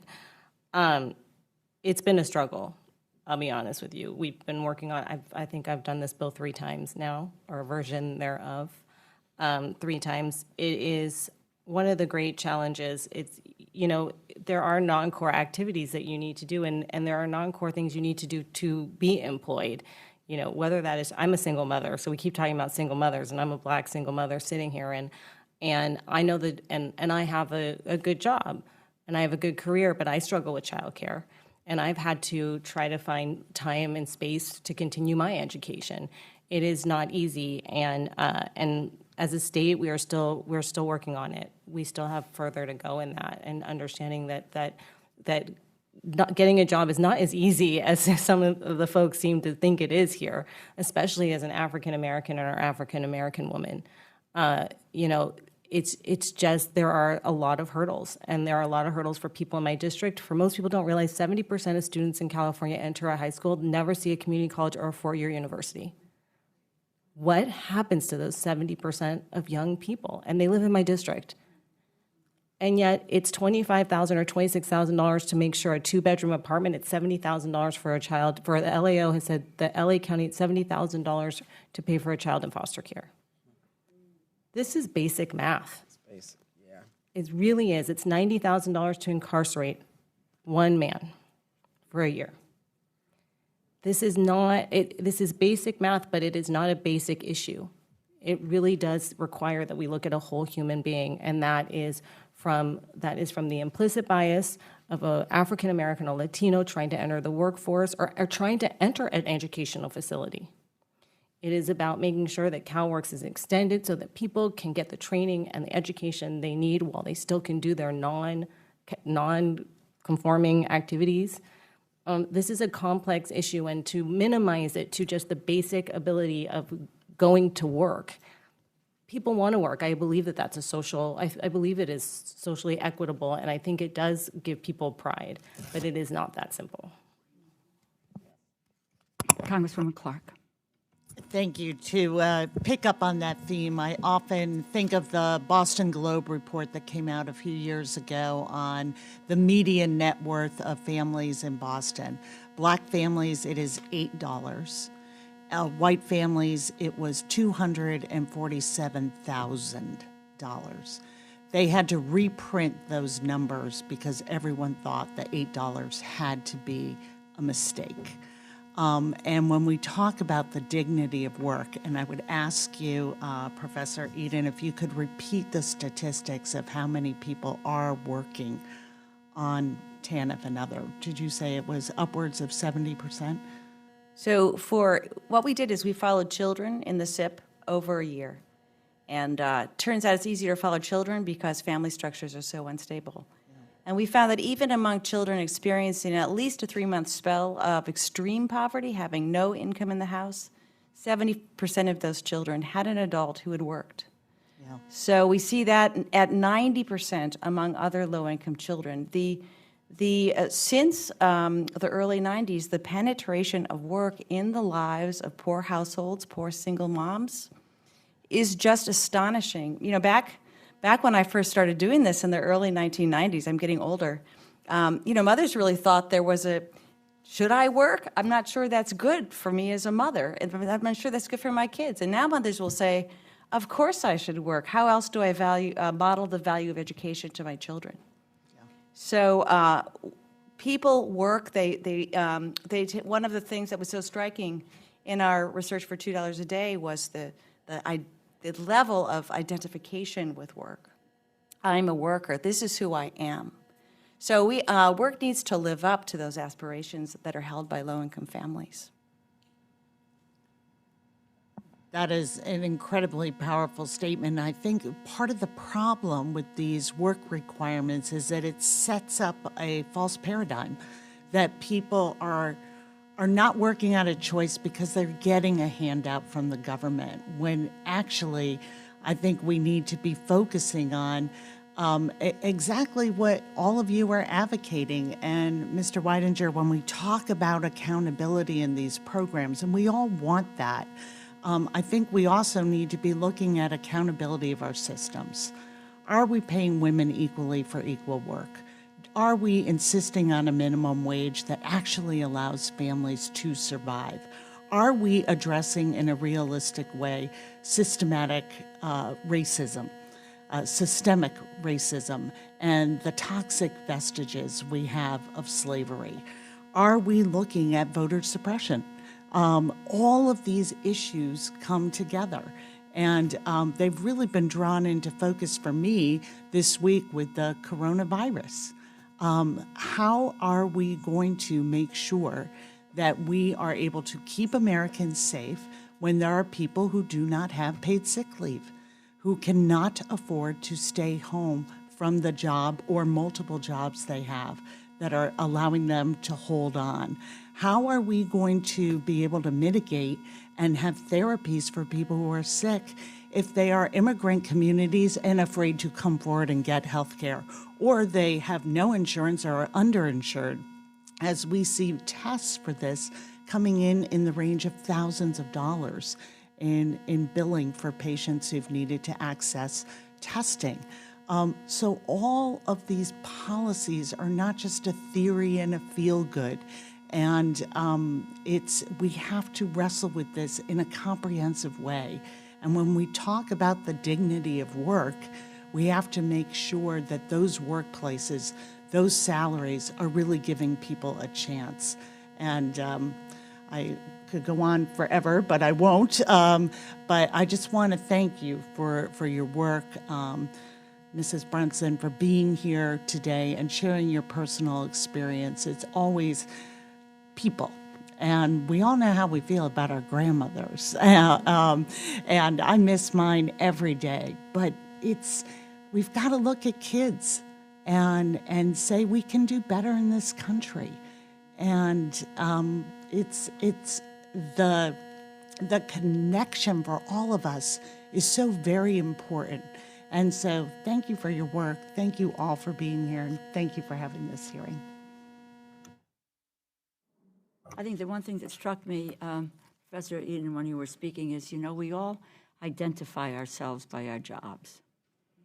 And I think so many of us, and I just say this widespread, that oftentimes we just hear folks denigrate people who have fallen on hard times, who do not have a job, but looking for jobs. If you go to any of the Workforce Alliance boards and you see people at those computers looking for jobs, people identify who they are by their job. I don't care who you are. And so when you don't have a job, the stigma of that for your own personal self-confidence, and you're a role model as a parent, where how do you explain to your children that you don't have a job? So the notion that somehow that people are dogging it, that they don't want to work, it really is humiliating and denigrating to individuals and what their lives are about and what their set of values are about. I want to, by the way, nobody's on the clock here. I just thought we'd just have a conversation. But I do want to bring up, because this is important, we're dealing with a budget that this administration has put forward. And I'm asking everyone here. It requests to eliminate or block grant more than 50 programs that benefit children and their families. That includes preschool development grants, the Low-Income Home Energy Assistance Program, LIHEAP, the Community Service Block Grant Program, foster youth programs, among others.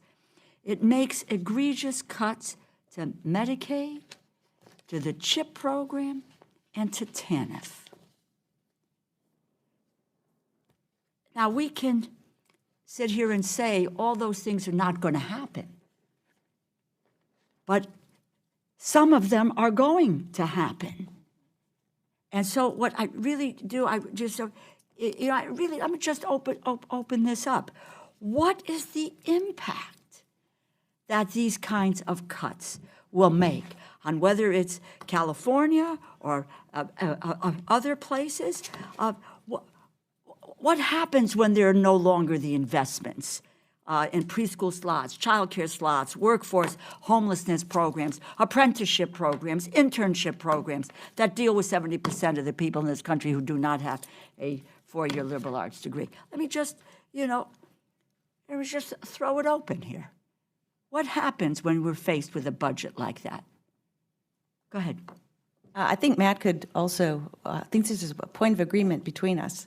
What we know from the TANF block grant is that if you give block grants and you don't really supervise them, so to speak, you create really a race to the bottom. And governors have been using the TANF block grant as a fungible stream of income for pet projects. So we see in Michigan, we're giving away college scholarships to middle-class students. In Louisiana, we're supporting crisis pregnancy centers. It is true that many states fund their state-level EITCs through TANF, but that again goes to the working poor and not the categorically needy, as you were saying.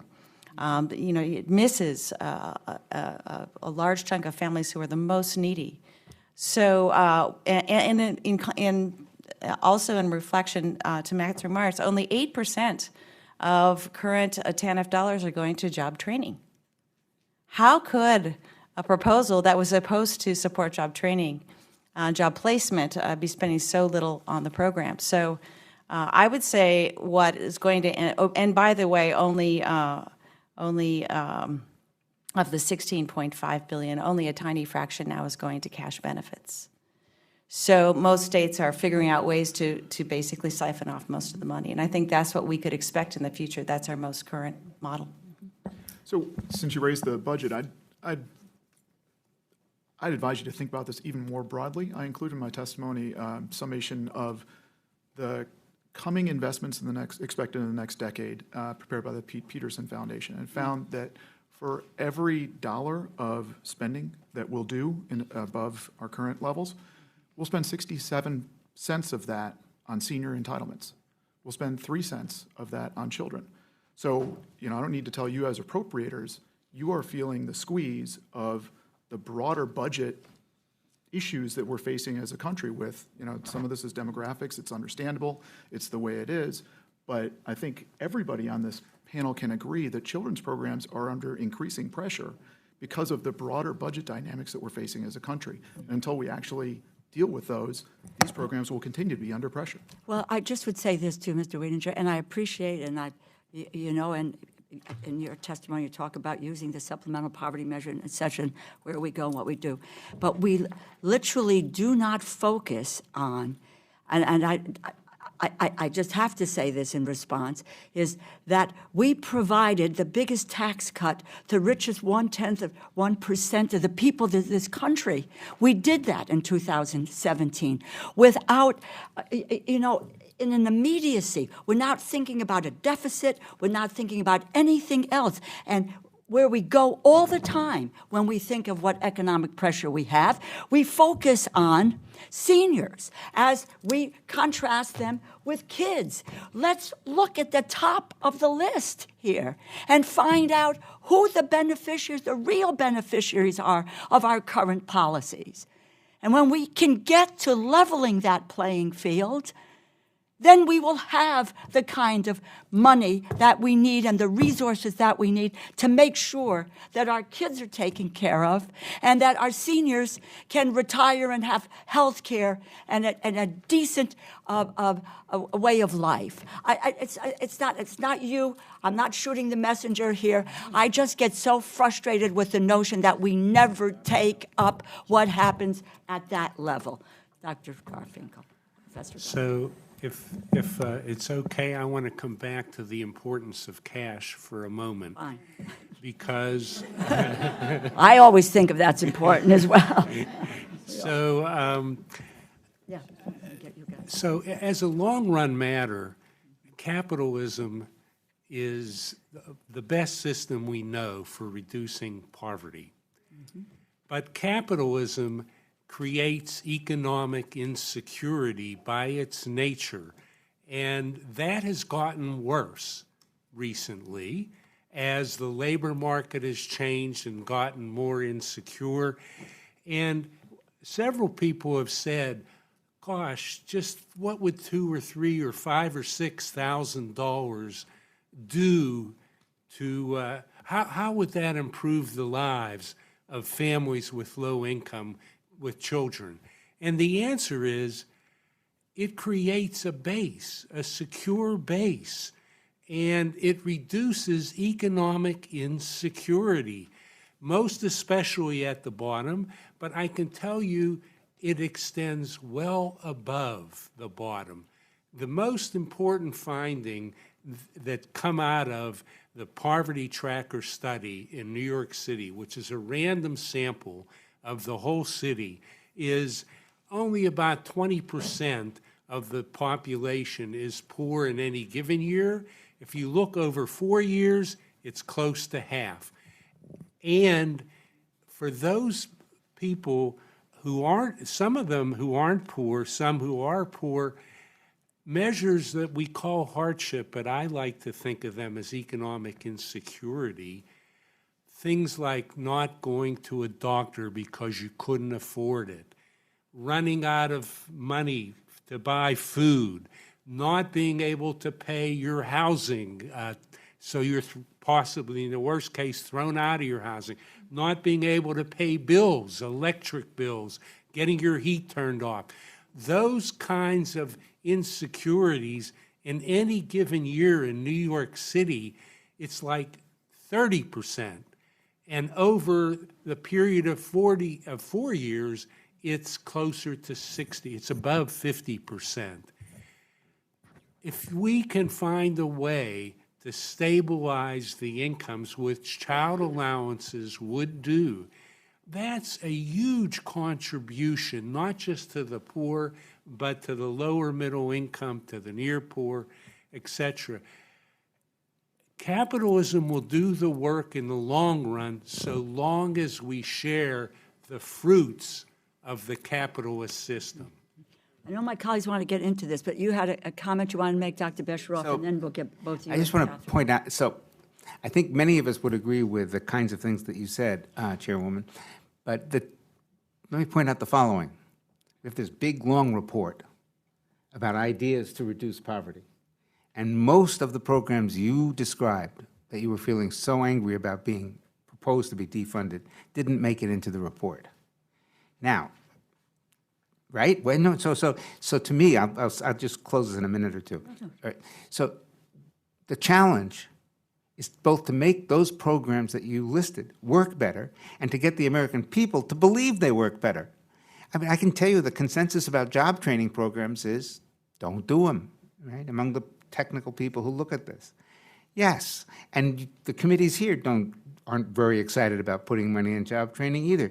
So, and I didn't see a big recommendation to increase job training in the report either, because their requirement was to look at the research and say what works.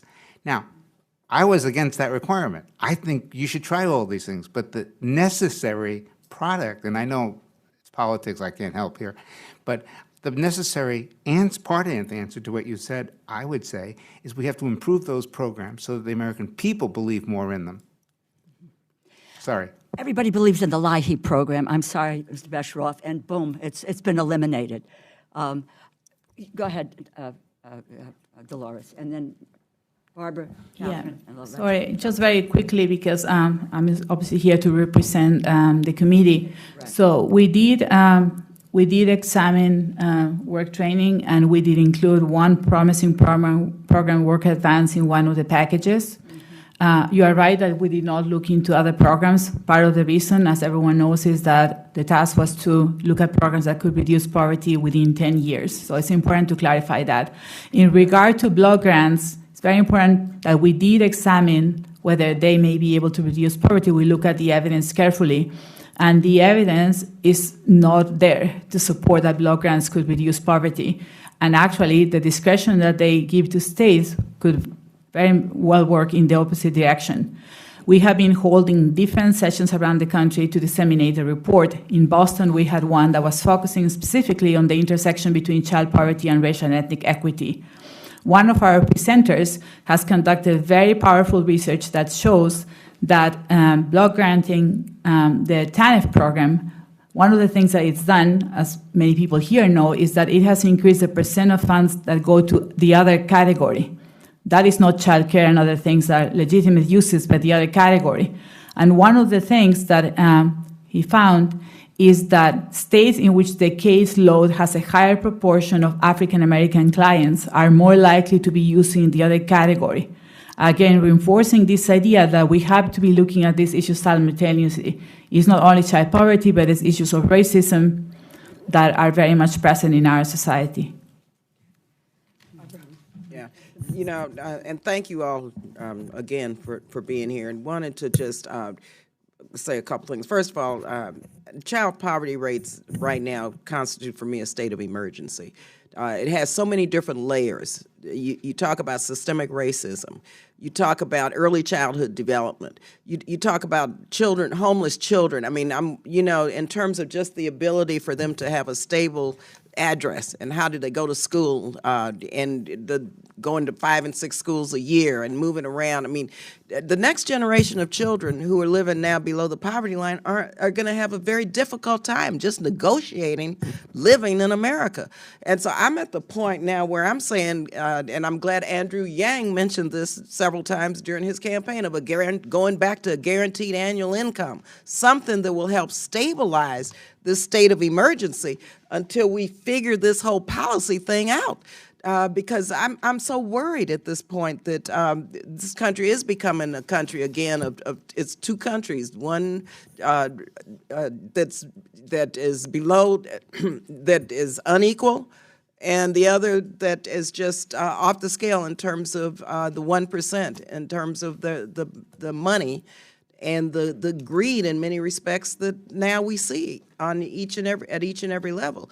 And so we've got to somehow, and I don't want to see another 20 years go by and more kids falling into poverty without something dramatic, and it's something that's outside of the box. And so just, can you comment on a guaranteed annual income or some level that we will not allow people to fall beneath given the state of emergency with our kids?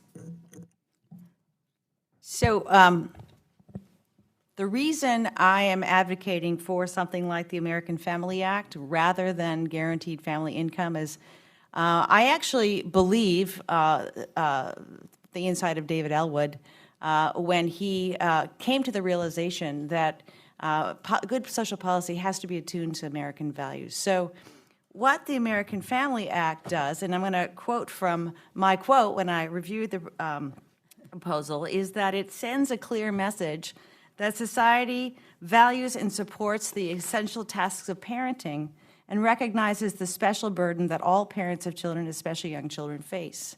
The reason to give low-income parents with children essentially a guaranteed income is because they're doing something for society that is essential. Now, my democratic self might like something bolder, but it seems to me that this is something all Americans can agree on. We value parents. Right now, fertility is going down in the United States, and it could be bad. It is tough raising kids on a low-wage job. So to the extent that this act sends a powerful social message, we value you. It brings dignity, right? Just in the way that Professor Garfinkel described, and it reinforces the critical task of parenting. So that was a little off topic, but I'll turn it over. So we do in California have a bill introduced, EventLow introduced the bill that will come to our committee, and so we will actually have the universal basic income conversation in California this year. And it's an important conversation to have. That stability is incredibly important. And you asked, Chairwoman, what would be the consequences to the state if, in fact, there was this kind of pull away from these programs? And I'm lucky to live in a state where our governor values a lot of these programs, and so we would probably try to backfill a lot of that. However, we do have our own other crises. We have a housing crisis that we're trying to figure out, and we also have wildfire and other incidents, and so how long we would have the capacity to do that, I don't know. But for others in other states, I think it would be more of a challenge. It would be devastating. Congresswoman Clark? So much to discuss, so little time, but you touched on housing, and the affordable housing crisis is such a part of this, and how we make sure that families have stable housing so they can build strong, healthy families that are employed. It is not easy when you don't have that fundamental housing component and are forced to move away from our job centers as we see gentrification, rising costs of housing, certainly something we're struggling with. But I also wanted to ask you about the role of child care programs like Head Start. programs making childcare affordable. In Massachusetts, 1 year of infant and toddler care can be more expensive than college tuition for families. And often the transportation voucher, if you're lucky enough to get a voucher, is so underfunded. And to say to parents and students, parents who are students, that you have to have these requirements, but your voucher is only good for 8 hours, can be just an impossible balance. So if anyone could just talk about the importance of making sure that we are having rich early education environments open to every child, that'd be great. Yes. So the committee did not consider programs that would, of the kind you're talking about, not because we didn't think they were important, but because the charge to reduce poverty in 10 years, just consider, for example, universal pre-K. I would say there was a lot of sympathy on the in the committee for that kind of proposal, but if someone's 3 years old now, 10 years from now, they're only 13. So you don't see the reduction in poverty. We recommended that there be another committee that look at long-term investments in children. We think that's I would say everyone on the committee believed that was equally important, but focusing on cash programs also had a great virtue. And I want to come back to your question about trauma, because I think insecurity potentially leads to trauma. And I must say, one of my very favorite experiments, people love experiments. In general, I don't think social science experiments are the gold standard, but there are other kind of experiments, like with animals, that we would never do with human beings. And now we're even pulling back with respect to monkeys, but I'll tell you about an experiment that showed that insecurity was actually possibly more damaging than just simply poverty. And there were 3 conditions, and this was with rhesus monkeys. One was the monkeys had to work really hard. The mothers had to work really hard to find food. Second condition, it was relatively easy for them to find food. And the third condition was random alternation of those 2 conditions. And the monkey mothers that had a poor environment, their mothering and their child outcomes, their offspring outcomes, were worse than the monkeys growing up in the rich environment. But the ones in the insecure environment, where they didn't know what was coming because it was random, they were far worse, far worse. And talk about trauma, and here I'm going to anthropomorphize, or whatever the word is. The offspring would curl up as if they're depressed in the fetal position, leaning into their mothers for 15, 20 minutes at a time. That was not uncommon outcome. So that's how I think insecurity potentially relates to trauma. And we've seen that with work that we've been doing around trauma, addressing it in early education, in our school systems. And then we come back to so many of our teachers and early ed professionals have so much unresolved trauma. It is a very difficult position for them to become that person of trust. So it's a generational problem.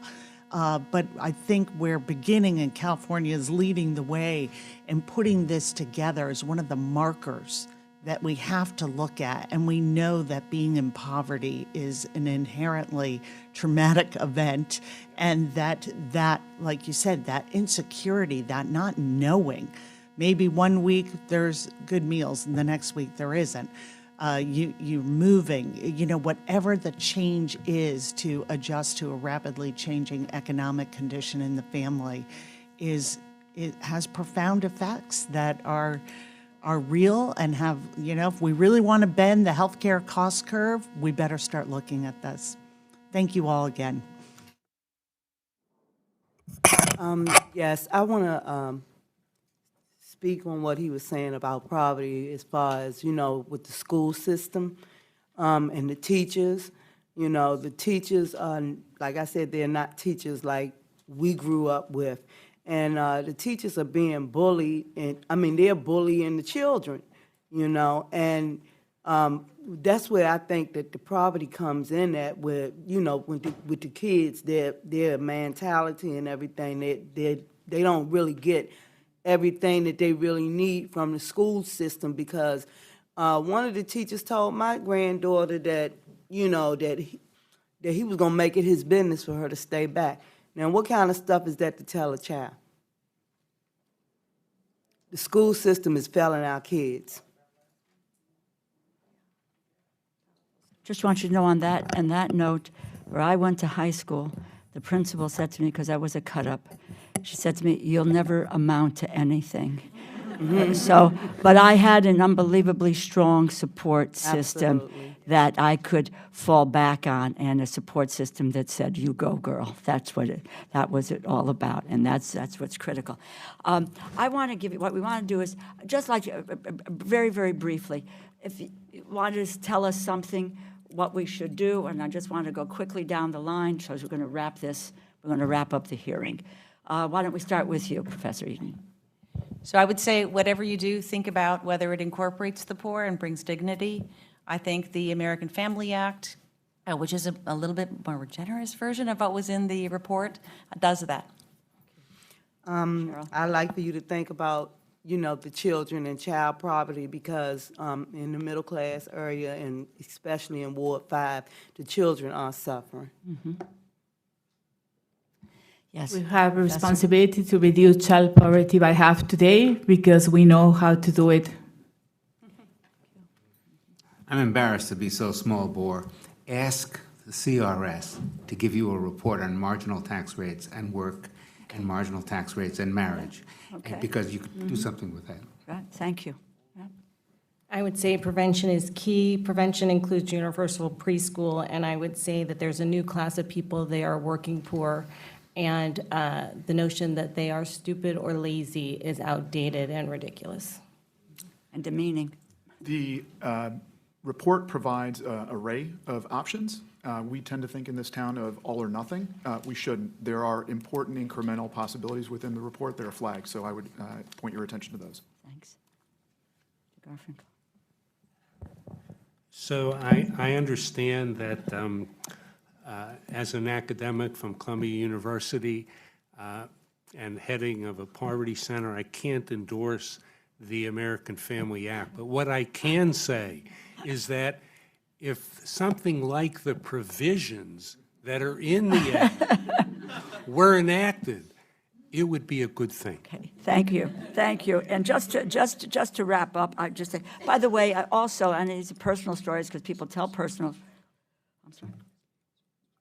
Yeah, you want to make a statement? Oh, yeah, let me just let's go. thank you all for your Please. presence, but also for your suggestions. And Mr. Garfinkel, Professor Garfinkel, you mentioned the report had recommended us look at what some long-term investments in alleviating child poverty would be.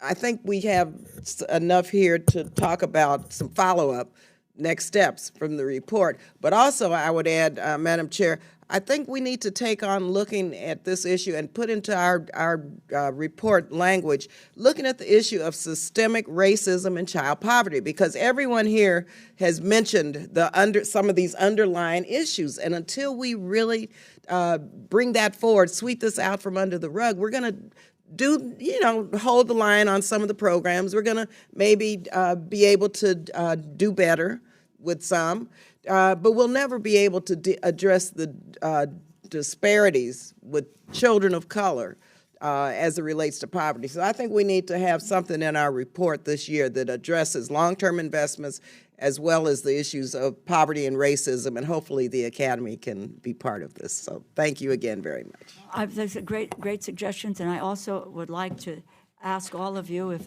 you would bear with us as we try to look at some of the recommendations and also try to figure out how we craft the kinds of policy initiatives that we can moving forward. You would be, I'll be just an excellent resource.